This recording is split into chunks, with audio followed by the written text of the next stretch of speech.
Buenos días con todos y todas. Muchas gracias por estar aquí. A todas las personas que recién han llegado, vamos a continuar con la segunda charla del día. Damos paso a Jonathan Villamar de la ciudad de Cuenca con la charla Explorando la interactividad con la implementación de realidad aumentada en la museografía contemporánea, estudio de caso, Museo Comunitario Interactivo de Tejido Artesanal, Teje Moras Loma. Jonathan Villamar, licenciado en Cine y Audiovisuales, destaca como director, productor, guionista y diseñador narrativo de experiencias inmersivas en el ámbito cinematográfico y de la producción audiovisual. A lo largo de su carrera, ha liderado una variedad de proyectos cinematográficos y experiencias museísticas interactivas, utilizando la realidad aumentada. En la productora cinematográfica Quinosur, ha encabezado numerosos proyectos, incluyendo Teje Moras Loma, Museo Interactivo de Tejido Artesanal y Calla, ambos beneficiarios de fondos concursables a nivel nacional. Además, colabora estrechamente con diversas instituciones públicas. Paralelamente, desarrolla proyectos de videojuegos. Por favor, damos un aplauso a Jonathan Villamar. Muchísimas gracias. Buenos días a todos. Agradezco enormemente que se hayan tomado este tiempito para acompañarnos y espero que lo que escuchen a continuación sea de su agrado y también les invito a intervenir en cualquier momento de esta charla, ¿no? Bueno, hoy vamos a hablar un poco desde nuestra exploración y también nuestra búsqueda. Entonces, somos especialistas en cine, sí, pero no somos museógrafos. Entonces, sin embargo, lo que vamos a hablar a continuación em, es importante por el hecho de que nosotros fuimos allá en busca de motivos inspiracionales, sí, y cuando regresamos dejamos el mismo arte que ellos amablemente contribuyeron, ¿no? Para nuestras mentes y sobre todo nuestra creatividad. Trabajo en Kinosur, productora. Es una productora de cine que mayoritariamente se dedica justamente a la producción de cine y también a realidades inmersivas, a la creación de realidades inmersivas. Nuestro trabajo siempre se ha visto vinculado muy íntimamente con un carácter comunitario, entonces hemos generado productos cinematográficos de diversa índole a lo largo de nuestra provincia de la SUAY y también a lo largo de la región, sobre todo Sierra, ¿no? Em, bueno, esta es una trayectoria. El día de hoy me acompaña Alex Cifuentes, quien es un colega desarrollador y que trabaja muy apegado a nosotros en Kinosur. Esta ha sido la trayectoria que desde que de alguna manera comenzamos a colaborar juntos hemos venido desarrollando, ¿no? Entonces, en el 2020, Alex desarrolla Art Coffee, que es un aplicativo de museografía interactiva para una galería privada en Estados Unidos y también cafetería, ¿no? Luego vamos a hablar un poquito más sobre cada uno de estos proyectos. En 2021, con Yurak RA, que yo podría llamar que fue nuestro primer encuentro, cuando en realidad ya comenzamos a trabajar juntos en una propuesta en particular, em, que fue igual premiado por la beca artística de la Universidad de Cuenca, ¿no? En el 2022 nos acercamos a Dubái con una galería privada, con un proyecto llamado Gallery One, que es un mercado de arte digital, sobre todo en realidad aumentada, ¿no? En el 2023 logramos hacer Raimi Móvil, que fue un proyecto muy especial para la prefectura de la SUAY, que se trataba de una exposición interactiva ambulante de la cultura festiva SUAY. En el 2023, en Quito, trabajamos para el Banco Central del Ecuador y también en su Museo de la Moneda, desarrollando dos aplicativos. Uno, que es AR Museo de la Moneda, que es un aplicativo igual de museografía interactiva, y la audioguía del Museo de la Moneda, que es una audioguía informativa interactiva, ¿no? Comenzamos. Buenas tardes con todos, buen día. Mi nombre es Alex, soy developer de C3 Studio. Quería contarles un poco cómo empezó Art Coffee. Es una área artesanal. Lo que nosotros hicimos acá es una empresa de exportación de café. Utilizamos la realidad aumentada como herramienta para poder culturizarlo el proyecto en Estados Unidos.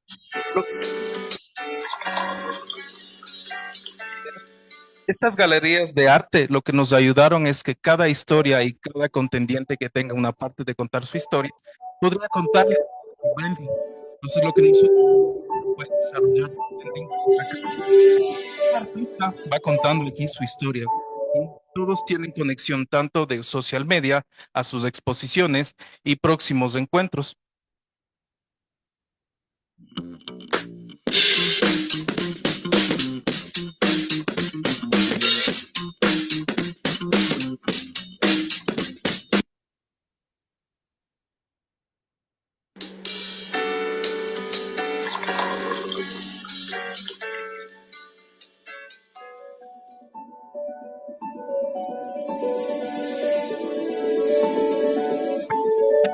En realidad, en este momento se encuentra en distribución, ¿no? En más de 82 países, disponible en Play Store y también en App Store. Un producto tecnológico todo el tiempo está actualizándose con nuevas obras, con nuevos artistas y sobre todo agrandando el mercado del arte digital, que es lo que buscábamos también. Yurak es nuestro siguiente proyecto que fue premiado por esta beca artística de la Universidad de Cuenca. Y Yurak respondía a un problema particular, ¿no? Lo que nosotros queríamos en este caso y con este proyecto en particular es revalidar las tradiciones orales, específicamente de la tradición Cañari. Sí, este es un personaje llamado Rukuyaya o Yurak, que significa hombre sabio, ¿no? Em, lo que queríamos, lo que planteábamos a través de este proyecto es la revalidación de este personaje, pero en las nuevas generaciones, ¿no? La historia tradicional que usualmente nos hubiera llegado en forma de libro o en forma de cuento, esta vez nos llegaba en forma de obra interactiva. ¿Cuál era de alguna manera la reacción o el impacto que esto causaba? Por ejemplo, yo tengo un niño de 8 años, él nunca había escuchado de Yurak antes, pero desde que vio Yurak a través de su aplicación, lo vio con ojos maravillados, ¿no? Entonces, de aquí en adelante, Yurak para él pues, equivale a un Zeus de la mitología griega, ¿no? Entonces, la idea es que una vez que este personaje se le presenta de tal manera y con tal impacto, el conocimiento se queda impregnado por largo tiempo en nuestros usuarios, ¿no? Que eso es lo que buscábamos un poco. La fascinación del arte a través de estos maravillosos. Gallery One. Gallery One, esta es una empresa que se encuentra en Dubái. Lo que nosotros decimos es nuestro mercado artesanal digital. El arte digital a ir desarrollándose y teniendo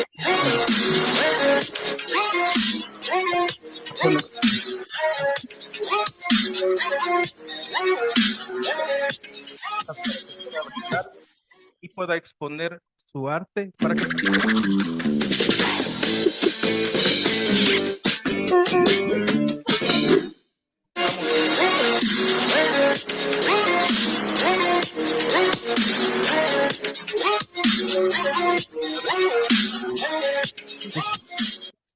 Muy bien. Raimi Móvil. Bueno, me gusta mucho hablar también de Raimi Móvil porque es un proyecto que ahora, de hecho, el día de ayer estaba en Turi y antes de eso estaba en Gualaceo, que son parroquias de acá de la SUAY. ¿Por qué es importante Raimi Móvil? Sobre todo porque resuelve un problema significativo para la cultura y para las parroquias y su acceso a la cultura sobre todo. ¿De qué iba Raimi Móvil? Raimi Móvil era una estructura muy parecida a este cajoncito que tenemos acá, era un baúl, pero de 1,80 m por... Ya les voy a mostrar.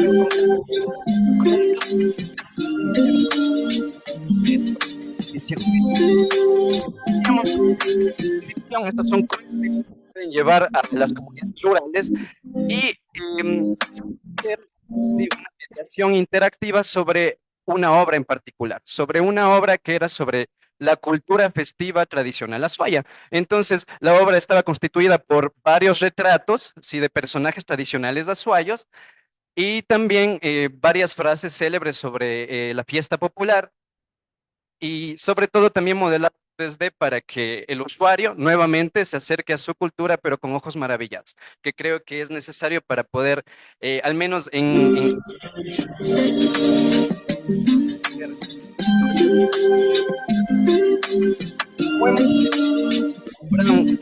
siempre venimos trabajando con las tradiciones azuayas, con los hechos culturales que sobre todo nos identifican y que son importantes para nosotros, ¿no? Continuamos. este proyecto del Banco Central del Ecuador se divide en 3 fases. Una guía de realidad aumentada, un audio guía y un museo virtual en 360, donde explicamos todo lo que son la economía del Ecuador.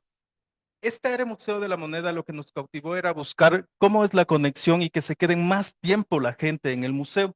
Desarrollamos con actividades de creación de billetes y que estos billetes... En tiempos precolombinos, el intercambio de productos se efectuaba mediante rutas terrestres y marítimas que conectaban comunidades cercanas y distantes. de quedarse ahí. En tiempos prehispánicos, nuestros antepasados trabajaban con varios metales preciosos, como el platino, el oro, la plata, el cobre, el estaño y la tumbaga. Con las que ya contaba el Museo Numismático, pero que sin embargo a través del tiempo estaban siendo abandonadas, ¿no? Por falta de usuarios, por falta de visitantes, y porque, si somos sinceros, el visitante ya no está tan entusiasmado de revisitar su historia pasada hasta este aplicativo, ¿no? Entonces, desde la aparición de este aplicativo, no voy a decir que el Museo Numismático de Quito se llena, pero sí que tiene mucha más afluencia y ellos están contentos y están empezando ya en una segunda etapa de este proyecto, ¿no? Ya. Y Audio Guía Museo de la Moneda, también era un proyecto que era para el mismo Museo Numismático, pero esta vez este proyecto planteaba ser dirigido hacia un público distinto, ¿no? Entonces, son audioguías informativas, sí, sobre obras y sobre las mismas colecciones que tiene dentro del Museo Numismático, pero a manera audioguía como un podcast, ¿no? Entonces tú puedes entrar al museo y a través y mediante tu trayectoria puedes ir escuchando la mediación sobre cada una de las colecciones que ellos poseen. Entonces es de alguna manera más cómodo, ¿no? Y eso nos trae a nuestro proyecto específico. Camilo, pues, Teje Moras Loma, Museo Comunitario de Tejido Artesanal. Sí, el código que ven ahí es un código de descarga de la aplicación. Si es que alguien quiere descargarlo ahora y quiere validar la experiencia mientras seguimos conversando, pues qué chévere. Este proyecto sí fue ganador en la línea de fomento de memoria social y patrimonio cultural en el 2023 por el Instituto Nacional de Patrimonio Cultural. Vamos a ver de qué se trata este proyecto y por qué es importante para nosotros, sobre todo después de este desarrollo previo que tenemos, ¿no? Entonces, a ver, este es una pequeñita muestra así de lo que es nuestro museo de sitio allá en la comunidad de Moras Loma. Y de alguna manera vamos a dejar este pequeño stand en la parte de afuera donde nos indiquen nuestros queridos compañeros del CIDAP para que ustedes puedan interactuar con este objeto, ¿no? Y sobre todo con las muestras y las obras que están ahí dadas. Ok, entonces, Teje Moras Loma. ¿Cómo nace Teje Moras Loma? Teje Moras Loma es muchas cosas, ¿sí? Sin embargo, para nosotros significó un proceso de aprehensión de conocimiento patrimonial.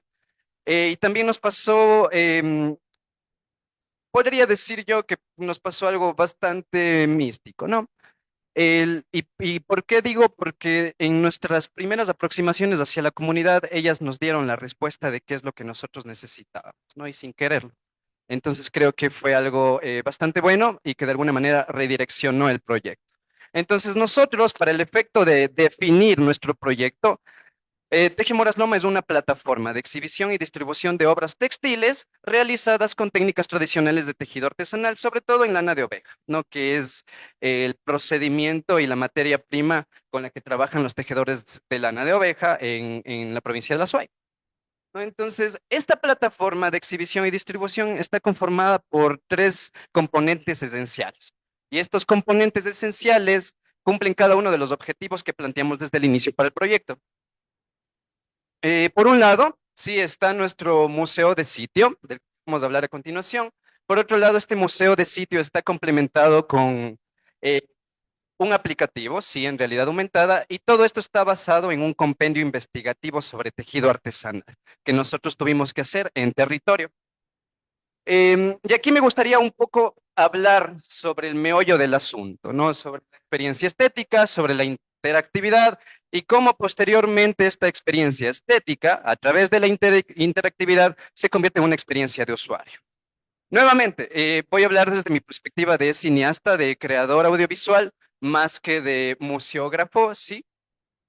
Ok, empecemos. Experiencia estética, según el canon, es esa percepción, esa primera percepción que tiene el espectador al acercarse a un objeto, ¿no? A un objeto bello, ¿no? Y ahí, claro, se define también que la belleza, para ser belleza, depende de unas cualidades específicas que se alejan sobre todo de las consideraciones éticas y morales del espectador. Hasta ahí estamos, ¿no es cierto? Eso en el canon más tradicional. Desde el aparecimiento de la museografía, ¿sí? Especialmente la museografía contemporánea, comienza a tomar un rol muy importante, incluso más importante que las mismas obras en exposición, ¿no? ¿Por qué? Porque con el aparecimiento de la museografía contemporánea se entiende a la museografía como esta red comunicacional sobre las obras que nosotros exhibimos, ¿no? Entonces, es una red comunicacional que nos sirve para transmitir conocimientos determinados o objetivos o ideas específicas que nosotros quisiéramos que entiendan nuestros espectadores, ¿no? Luego viene la interactividad y también, relaciona un poco con el desarrollo de la realidad aumentada. La realidad aumentada no es una tecnología nueva, en realidad es una tecnología que está aproximadamente hace unos 8 o 10 años desarrollándose en todo el mundo. Sin embargo, en el Ecuador sí que ha aterrizado hace relativamente poco, pero con otros fines, ¿no? Todos nosotros en cualquier momento de nuestro día usamos realidad aumentada, escaneamos códigos QR para conectarnos a una red de Wi-Fi, ponemos pedidos ya por realidad aumentada también, podemos pedir comida, no agendamos números de teléfono por realidad aumentada, pero sin embargo, una tecnología que está tan intrínseca en el público actual ¿cómo no puede ser utilizada para su apreciación de consumo cultural? ¿No es cierto? Entonces es un problema que intentamos resolver con Yura, que ya les presenté, y es un problema que de alguna manera hemos seguido ampliando, profundizando en él e intentar solventarlo cada vez, ¿no? Con cada proyecto que venimos haciendo. Entonces, con la interactividad, esta museografía adquiere un nuevo sentido. ¿Sí? ¿Por qué? Porque se vincula directamente al espectador. No hace falta el mediador que tenga su punto de reflexión ante las obras y luego comunicar el mensaje al usuario, sino es el mismo usuario quien comienza a entender los mensajes que nosotros proponemos a través de su interacción con la obra. ¿No es cierto? Y eso es mucho más valioso, porque no es un conocimiento que tú aprendes porque alguien te lo dice o porque tienes que escuchar al mediador de los museos, sino más bien es un conocimiento del que tú te enteras porque investigas sobre él, ¿no? Estás siendo parte activa de tu visita, de tu experiencia, y eso es lo que buscamos, ¿no? De alguna manera que la obra tenga autonomía en su diálogo con el usuario. Y en este momento cambio la palabra de espectador a usuario porque es necesario, ¿no? Entonces, nosotros comenzamos a entender en la museografía contemporánea al espectador como un usuario. ¿Por qué usuario? Porque el espectador deja de ser una entidad pasiva, sí, ante la obra que se le cuenta, que se le muestra, y comienza a activar representaciones, a activar simbología alrededor de la obra que está viendo, ¿ya? Y eso posibilita que el conocimiento, la evidencia de conocimiento sea más directo, ¿no? Y más palpable el usuario. Y luego, una vez tenemos el concepto este de experiencia estética, sabemos que la museografía nos ayuda como a entregar o para delimitar ciertos mensajes para nuestro usuario. Tenemos la experiencia de usuario, ¿no? Eh, Nuevamente, yo no soy un experto en experiencia de usuario, pero me he dado cuenta que la experiencia de usuario está en todos lados, ¿no? Por ejemplo, como cineasta, ya hablando de un guionista, la experiencia de usuario que tiene que tomar en cuenta un guionista serían las decisiones que debe tomar para que el espectador, el usuario, en este caso, perciba su obra de una u otra manera, ¿no? Entonces, desde elegir el título, elegir de alguna manera el cómo está escrito el guión, el formato con el que va a ser presentado el guión, si tiene imágenes o no referenciales, eso ya es parte de unas decisiones que nos acercan mucho más a una experiencia de usuario. Cojamos otro ejemplo. Digamos, yo tengo un local de artesanías o de ropa, de textiles. Entonces, las decisiones que yo debo tomar para saber desde que el usuario entra a mi local, cómo huele mi local, qué es lo primero que ve en la entrada, el lugar al que yo quiero que vaya está a la derecha o a la izquierda. Entonces, son decisiones que nosotros como personas comunes debemos tomar y tomamos todos los días, ¿no? Entonces, eso es experiencia de usuario. No es, de alguna manera, es controlar la experiencia que va a tener el cliente al cruzar por esa puerta y entrar a nuestro territorio, ¿no? Al territorio que nosotros como artistas y como creadores hemos planteado. Entonces, la experiencia de usuario es como el espectador o el usuario se ve inmerso en el universo que hemos creado para él, ¿no? Y ya les digo, desde abrir el libro, desde si la tapa es dura, es tapa rústica, es más delgada, más ancha, todo eso tiene que ver para cómo nosotros queremos percibir las obras de arte y sobre todo también los proyectos culturales. Muy bien. Me gustaría hablarles más a cada uno de los componentes de nuestro proyecto, ¿no? Que es importante. Ustedes van a ver dos secciones, ¿sí? Vamos a hablar de la readaptación de la infraestructura. En la sección izquierda, con las tres fotos que tenemos a la izquierda, son cómo nosotros recibimos la casa museo, ¿no? Entonces les voy a contar brevemente una historia de esta casa. En esta casa vivía Celia Pineda, la fundadora de la Asociación de Tejedoras. Tras la muerte de la fundadora, las mujeres tejedoras comenzaron a reunirse en esa casa, ¿no? Para conversar, para hablar del tejido, para tejer, para hablar de tintes, por ejemplo. Entonces, poco a poco esta casa involuntariamente comenzó a convertirse en ese espacio de interpretación, en ese centro de interpretación donde las mujeres podían hablar sobre el tejido y también podían compartir sus saberes, ¿no? Sin embargo, como muchos de nosotros sabrán, este patrimonio vivo, sí, por la propia naturaleza del patrimonio inmaterial, se mueve y se transmite en círculos cerrados de conocimiento, en círculos comunitarios. De alguna manera, lo que nosotros necesitábamos hacer con el proyecto de Teje Moras Loma es que este patrimonio inmaterial, que usualmente lo encontramos por interés específico en las comunidades, sea diversificado, sea difundido, sea promocionado a través de nuevas tecnologías. Y esto hacía que sea más accesible a las nuevas generaciones. Entonces, nosotros recibimos así nuestra casita museo, ¿no? Era una casita pequeña, pues, que la habían montado empíricamente, y en la derecha nosotros tenemos, después de nuestro trabajo de intervención, entonces tuvimos que realizar diseños expositivos, validar nuestras experiencias, contabilizar las obras, hacer mucho compilado investigativo para poder clasificar la información que nosotros veníamos recopilando, ¿no? Entonces, sigue. Bueno, aquí está un poquito de la investigación que veníamos recopilando. Y bueno, a medida que veníamos recopilando esta información, nos dimos cuenta que nuestro proyecto sí era pertinente. No, porque claro, ustedes dirán, realidad aumentada, pero en la comunidad Morasloma está lejos, ¿no? De aquí de Cuenca está unas 2 horas y media, ¿sí? Em, ¿Y por qué realidad aumentada allá? ¿No? Donde está muy lejos, donde las personas no saben qué es un museo, por ejemplo, ¿no? Entonces, claro, seguramente lo han escuchado por la tele, pero no han tenido la oportunidad de estar dentro de un museo propiamente dicho. Entonces, es difícil a la comunidad de explicarle, hey, hola, queremos hacer un museo para tus prendas de tejido, donde van a estar exhibidas y vas a poder vender estas prendas directamente con tu consumidor. Es difícil porque primero ellos no tienen la idea de que es un museo. No, de qué es lo que vamos a exponer, qué necesitan para exponer, por qué se exponen mis prendas, son solo telas, ¿no? Pero sin embargo no son solo telas y eso es algo que tuvimos que poco a poco hacer que ellas entiendan, ¿no? Para trabajar de la mano.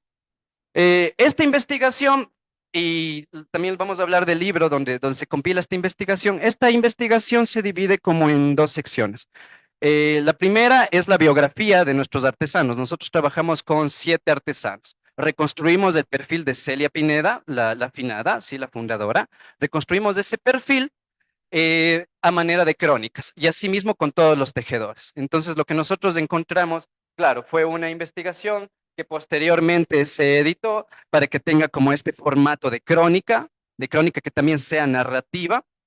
Y luego, nosotros nuevamente somos cineastas, nosotros buscamos que estas obras que se fueran a exponer sean retratos fílmicos, con todo lo que eso conllevaba, ¿no? Entonces, lo primero que hicimos fue transformar la investigación en pequeños guiones cinematográficos que nos permitan luego filmar estos retratos fílmicos, ¿no? Entonces, claro, un guión cinematográfico con todas las de la ley, con acciones, diálogos, puesta en escena, y luego estamos casi listos, ¿no? Pero como nuestra propuesta estaba muy vinculada a un hito tecnológico, teníamos que primero validar nuestra información. En esta parte fue muy importante el trabajo del equipo. O sea, esta es la parte donde unimos los dos equipos, tanto a C3 de estudio como Kino, la gente de desarrollo con la gente de composición, porque trabajábamos en tiempo real, íbamos armando las composiciones en tiempo real para que nos puedan dar unas bases numéricas donde poder ir enganchando. Y también recordar que la composición no parezca o no se salga de la continuidad de lo que está haciendo el tejedor. Entonces, con esta parte, la composición lo validamos y luego ya pusimos en escena para poder grabarlas, la producción, lo que quiera realizar. Antes de que cruces. No podíamos filmar nuestras composiciones finales sin antes haber probado, como justamente dijo Alex, un prototipo, ¿no? Una imagen bastante parecida a la que íbamos a obtener. Entonces, esta imagen prototipo nos servía porque estaba rodeada de texturas, elementos, recursos, instrumentos y sobre todo elementos que íbamos a encontrar en los talleres o en las casas de cada tejedor, ¿no? Entonces, teniendo este prototipo, validamos en la IA, sabíamos que podíamos hacerlo, sabíamos que habíamos obtenido los puntos suficientes como para que esta foto active nuestra aplicación. Entonces, ok, teníamos que ir con lo siguiente, ¿no? Que era la realización de nuestras composiciones finales. Ya, quítale un rato, no puedo cruzarla.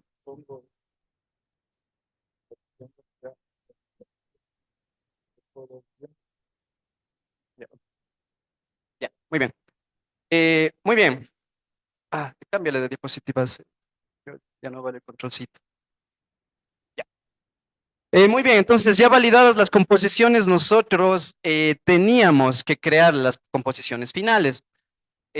Claro, nosotros venimos desde el cine, entonces lo que hacíamos es con un concepto bastante claro en cuanto a colores, en cuanto a composición fotográfica, en cuanto a escenografía, en cuanto sobre todo a paleta de colores y también requerimientos sonoros antes de grabar. Nosotros fuimos a cada escenografía, a cada taller, armamos la escenografía, eh, plantamos nuestro esquema de luces, probamos nuestro sonido y ahí sí filmamos, ¿no? Entonces fue un trabajo de aproximadamente 2 meses donde nosotros sacamos seis retratos fílmicos de cada tejedor, pero claro, con todo este proceso previo que exige hacerlo de la mejor manera posible, ¿no? Entonces, nos gusta mucho cuidar la imagen que mostramos, entonces, aunque también nos toma mucho tiempo de preproducción el hacer esto, ¿no? Muy bien, entonces, sabíamos cuál era el proceso a seguir, ¿no es cierto? Teníamos ya nuestro cuadro en exposición, que es el cuadro de la izquierda, esa sería una de nuestras composiciones finales. Al lado está la composición siendo validada y al lado derecho nosotros tenemos los clips audiovisuales activados, ¿no? ¿Por qué? Porque sí nos ha servido el mapa digital que creamos, sirve para activar la aplicación y por lo tanto activa nuestros retratos fílmicos, ¿no? ¿Qué es lo que conseguimos con esto? Que las técnicas, los procedimientos, los significados de tejido y las vivencias de cada tejedor en cuanto a su relación con el tejido sean conservadas de manera digital, ¿sí? Sean conservadas de manera digital y principalmente sean difundidas masivamente a través de los nuevos medios, ¿no es cierto? Entonces, ¿puedes activarlo ahora sí la pantalla? Eh, Bueno, aquí tengo, a ver, unos retratos, por ejemplo, ¿no? Entonces, está al revés. Ahí. ¿Qué es lo que tiene? Para mí es la tejida buena para que no se pierda esa tradición. La juventud de este tiempo se dedica más a esas otras Nos hablan cosas, de sus no vivencias, no a la cultura. del tejido, y sobre todo también nos hablan de la importancia y del por qué Pues se el oficio del tejido tradicional. los antiguos Entonces vivían, creemos que eso es vivían bastante más de importante 100 y años sobre porque todo ahora esa está el población, acceso de todas las nuevas generaciones de la la gente comunidad de Montezuma. del campo es Uno de los principales esta problemas ciudad no me enseña. la comunidad encontraba, nos decían, claro, los Niña a pie lucho y vamos a trabajar a Encuentro. les Y interesa vamos a sembrar cebada, trigo y a cambio de comidita. ¿no? Lo que queríamos hacer es no quitarles el celular, sí, porque iba de alguna manera en contra de la corriente, ¿no? Entonces lo que quisimos es un poco que sigan utilizando esa herramienta que tanto conocen, de la cual están tan familiarizados, y más bien la utilicen para nuevas formas de comprensión de su oficio, ¿no? El oficio que ha estado entre sus padres durante mucho tiempo, generación tras generación, pero que de alguna manera ahora, a través de los nuevos dispositivos y a través de los ojos maravillados, ellos puedan redescubrir de alguna manera ese oficio ancestral que tienen dentro de ellos mismos, ¿no? Estos son los recursos museográficos interactivos y también convencionales que tuvimos que crear, ¿no?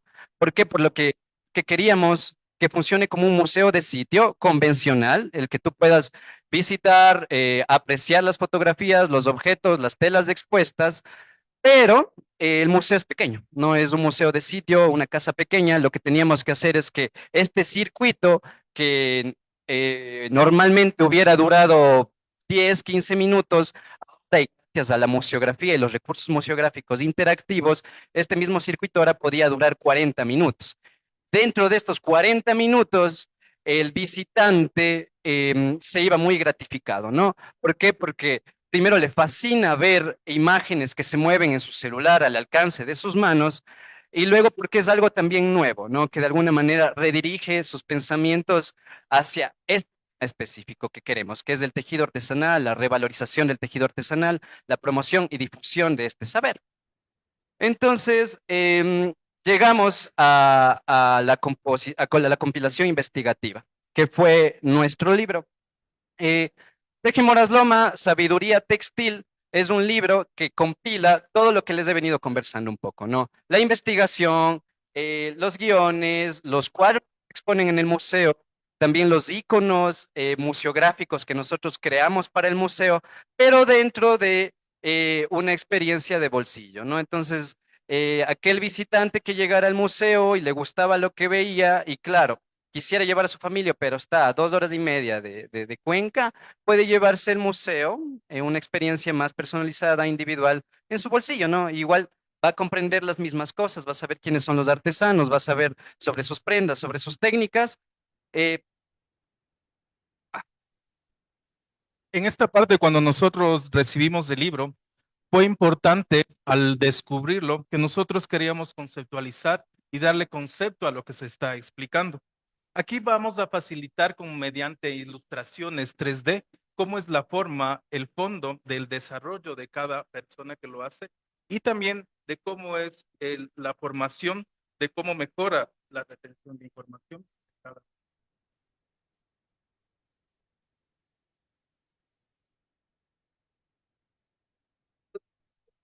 Queríamos hacer con cada icono y con cada ilustración era que la persona o el usuario que lo tuviera entre sus manos comience a entender más fácilmente las metodologías de tejido. A ver, ¿con qué problema nos encontramos nosotros? De pronto, quien esté interesado en tejer o se ha acercado a libros de escribir en metodologías de tejido, es muy complejo. Y en media lectura tú ya te tienes que volver a visitar, ¿no? Entonces, ¿qué es lo que hacemos con este recurso? Este recurso más visual, gráfico y perceptivo, ¿no? Entonces, eso es lo que queríamos lograr, que a través de estos recursos didácticos el usuario puede entrar en contacto nuevamente con estos métodos tradicionales de tejido, que usualmente, y si los encuentra un libro, no van a funcionar de igual manera, ¿no? Y vamos a hablarles ahora, casi para finalizar, sobre uno de los productos que también tenemos dentro del museo, que es este cubito interactivo que está aquí.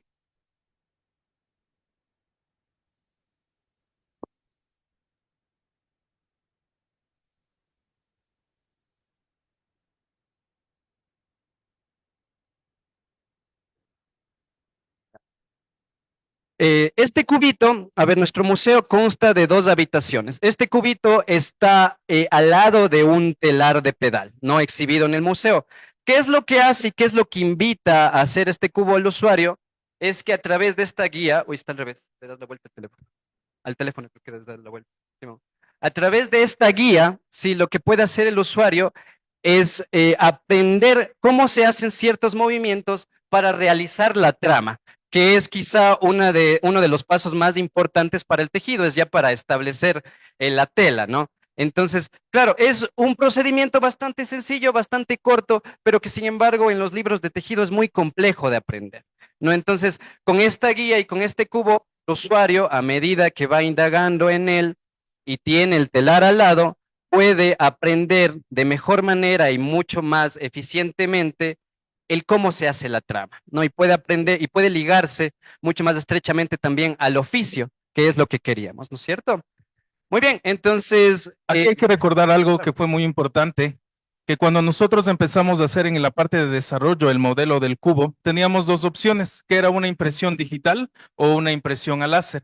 Esta, como ven, la primera fue una impresión digital que lo pusimos y nos dimos cuenta que podíamos llegar a poner una impresión láser para que tenga más textura el cubo y también para que las formas luego en desarrollo nos pusimos justo como ven esas líneas con medida para que pueda salir el objeto. Entonces, con esto poder demostrar que en cualquier objeto que nosotros podamos expresar lo que las personas quieran dar de sus conocimientos. Muy bien, minimízale porfa y vamos a la siguiente. Gracias, amigo.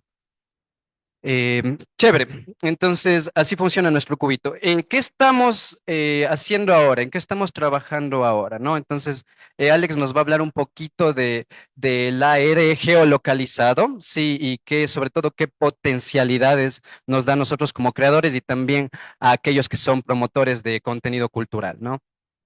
Lo que hemos buscado, lo que estamos buscando con la realidad aumentada, con geolocalización, es personalizar la ubicación de lo que nosotros queremos demostrar. Entonces, es enriquecer la parte del usuario para que esta experiencia se pueda ir desarrollando. Hemos buscado tanto la geolocalización para ir buscando este desarrollo de lo que vamos buscando en las ciudades o lo que queramos demostrar. Y también nos hemos ido a la parte del diseño, que es lo que estamos buscando ahora. Quiero indicarles algo. Bueno, este es un prototipo, sí, que estamos diseñando ahora con Alex. ¿Y de qué es lo que va? Quizá es la segunda etapa de nuestro museo y también un poco la perspectiva que queremos hoy en día. Debes primero, ya. ¿Qué es lo que hace esto? Hemos intentado que el patrimonio, sobre todo las obras de tejido, que es en lo que ahora estamos bastante inmersos, eh, cuente su propia historia, ¿no? Y nos hable sobre su propio procedimiento de elaboración. Lo que hemos hecho es trabajado con este poncho que amablemente pues nos prestó Maki Sopai, quien va a estar también presente en esta feria. Es parte de su primera colección.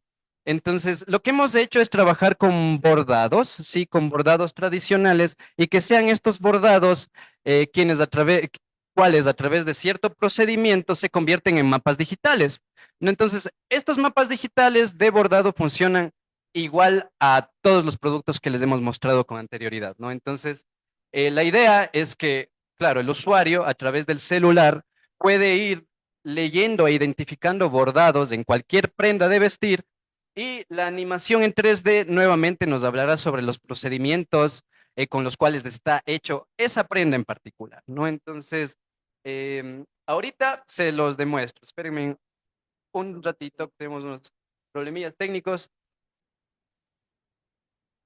pero ya estamos.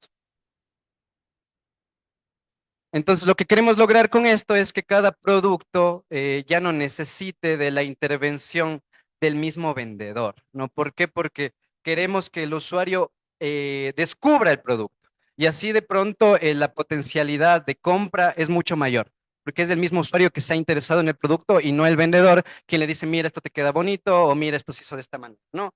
Entonces, claro, esto es un prototipo, es algo que seguir desarrollando. Otra vez no estoy bien. Pero la idea es de esta, ¿no? Entonces, claro, el bordado del poncho bueno, estoy temblando, los nervios. El bordado del poncho nos indica cuál es la metodología tradicional sobre la que fue hecha. Por ejemplo, esta gráfica específica es de un telar de pedal, no, perdón, de un telar de cintura.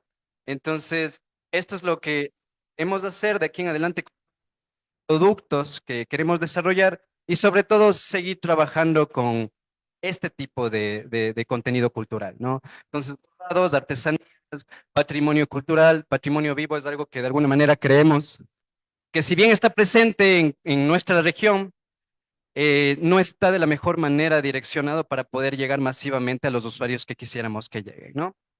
Eso, muchísimas gracias por su atención. Estamos aquí paraditos para cualquier pregunta, sugerencia, reclamo que quieran hacer también es bienvenido, ¿no?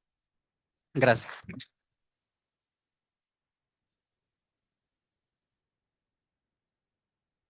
Tal vez alguna pregunta, comentario, reclamo.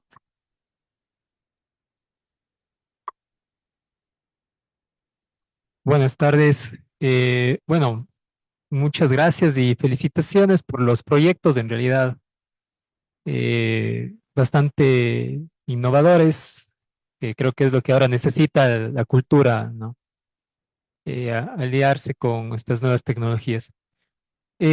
Bueno, tengo algunas consultas. La primera es si la aplicación que ustedes nos indican la desarrollaron ustedes para las dos plataformas. Esa sería la primera consulta, ¿no? Entiendo que sí, entonces. Sí, la aplicación la desarrollamos nosotros, es hecha en Android y en Xcode también, y los programamos para los 177 países, excepto China porque tiene otra modalidad de poder expresar sus aplicativos, y estos son tanto para Google Play y Apple Store. Perfecto, muchas gracias. La otra consulta es, ¿cómo abordan ustedes la brecha entre el usuario, que si bien tiene su dispositivo y puede ser de cualquier edad, versus la ejecución final? Es decir, ¿cómo es todo este paso a paso de irle llevando al usuario de cero a que vaya aprendiendo, ¿no? O sea, cómo descargarse la aplicación, cómo abrir, cómo llegar al punto, cómo ejecutar. O sea, ¿cuál es esa brecha de aprendizaje? ¿Cuál es la experiencia que han tenido ustedes y cómo lo han resuelto? Claro, a ver, para cada proyecto funciona distinto. Por ejemplo, ahora voy a tomar como referencia dos de nuestros proyectos previos. En primer lugar está el Raimi Móvil, por ejemplo, que claro, era un proyecto dirigido exclusivamente para las parroquias rurales. Entonces, el acceso que tienen las parroquias rurales a la cultura es muy difícil, ¿no? Entonces, es bastante poco. Sí, estamos intentando generar cada vez más visitas y mayor acceso. Pero, por ejemplo, ¿cómo funcionaba ahí? Lo que nosotros queríamos es una aplicación primero íntegra, que no necesitase de acceder a un web app, por ejemplo, a conexión a internet directa. Entonces, por ejemplo, el Raimi mandábamos nosotros dos cofres que son de un 80 por 90. También teníamos dispositivos móviles cargados todos con la aplicación. Entonces, claro, había una persona encargada de, bueno, de la prefectura encargada de distribuir de alguna manera los dispositivos móviles. Pero lo que se busca en este tipo de propuesta es que sea el mismo usuario con un mínimo de guianza el que puede ir descubriendo el circuito de exhibición. ¿No? Entonces, claro, ¿cómo nos ayudaba eso? A disponer las obras de cierta manera, a utilizar mucho los colores para dar para hacer sobresalir ciertos elementos. Entonces, eso nos ayudaba a que el usuario intuyera poco a poco por dónde debe desplazarse dentro del circuito de exposición.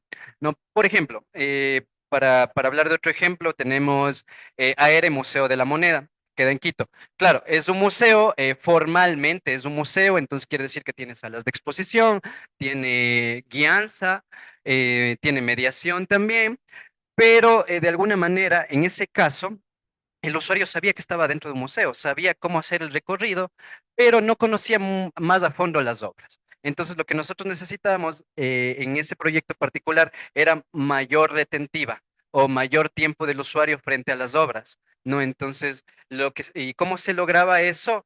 Es poniendo dispositivos en cada sala interactiva, porque no todas las salas son interactivas del Museo de la Moneda.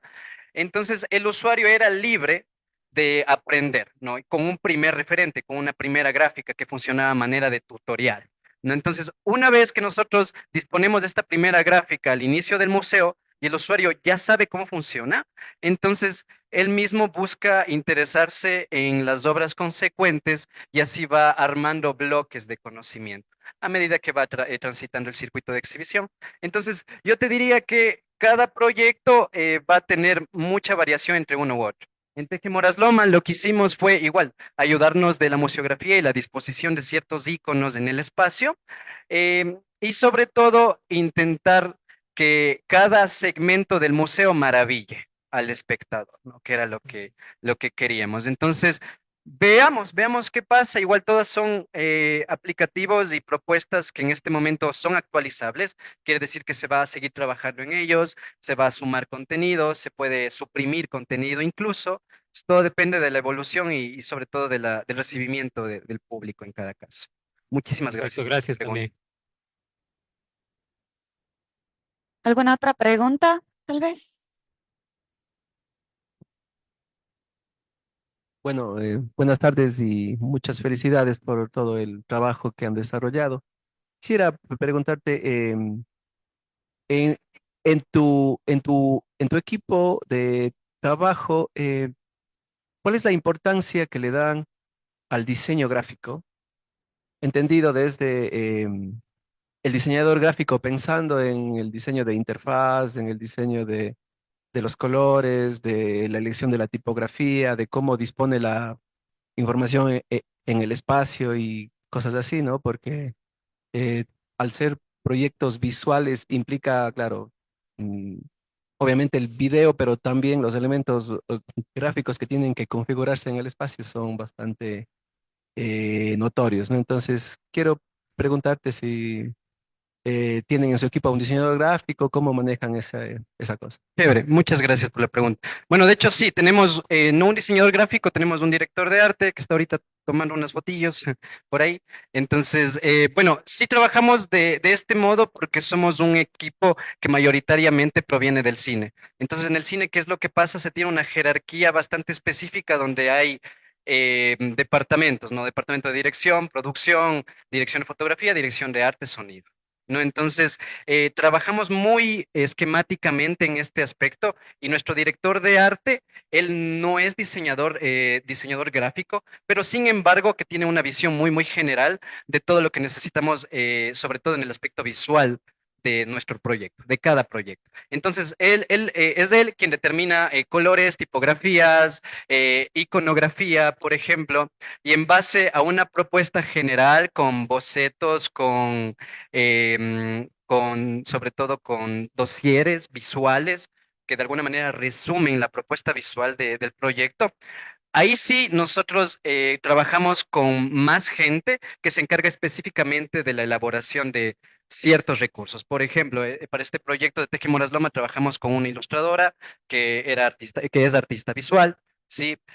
También trabajó el director de arte, también trabajó una diagramadora. Entonces, la idea es que cada uno, con su actividad específica que tenía que hacer, estaba muy bien, pero todas estas actividades específicas estaban dirigidas por un concepto primordial, no por un concepto más grande que era el de la dirección artística. Entonces, en ese sentido, nuestro director de arte también es museógrafo, ¿no? Entonces, él ha hecho exposiciones, ha estado en exposiciones, entonces sabe mucho sobre el funcionamiento de las obras dentro del espacio museístico. Entonces, claro, no del boceto a la pared va a quedar perfecto, ¿no? Entonces, siempre nosotros partimos de un boceto, de alguna manera pensar ya el espacio en cuanto a color, en cuanto a recursos, ya, y una vez tengamos estos bocetos previos listos, sí vamos al montaje ya en el espacio. Y claro, nos encontramos a veces con problemas que, bueno, que el color quizás es muy intenso y cómo bajamos de alguna manera el tono de ese color, utilizando objetos en determinada disposición. Entonces, claro, creo que sobre todo es un concepto que se trabaja previamente, sí, pero que igual luego bien necesitamos de más personas para contribuir a la conclusión final. Muchísimas gracias a usted. ¿Y más? Tal vez. Ya, entonces, antes de eso, porque veo que ya no hay preguntas. Pero ya, sí, gracias. Igual quería aprovechar esta pausita para decirles que este stand del otro lado tiene muchos otros más proyectos que van a estar localizados en la parte de afuera y con una tablet para que ustedes puedan de alguna manera directamente poder percibirlos, ¿no? Ahora sí, muchísimas gracias. Bueno, felicito los productos, realmente me quedo con muchísimo interés de conocer todos.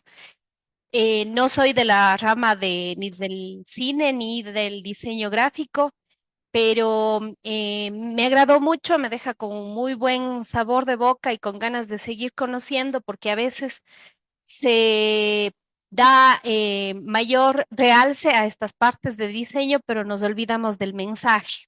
Pero veo que ustedes han manejado con muchísima sutileza, con mucho respeto a las comunidades portadoras del patrimonio cultural inmaterial, y eso se nota en el producto.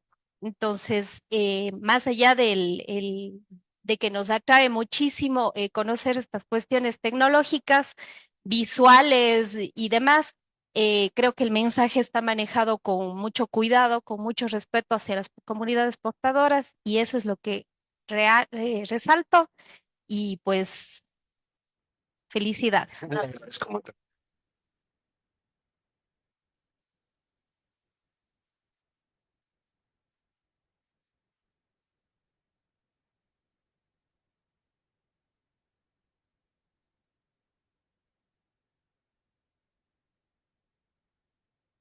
Muchas gracias por la intervención, Jonathan. Hemos terminado ya nuestra jornada de las conferencias de la mañana. Les invitamos al público presente a que nos acompañen por la tarde a partir de las 3 de la tarde aquí mismo para la ponencia El videojuego como estrategia y herramienta para el rescate de saberes, la sostenibilidad y la regeneración. Muchas gracias.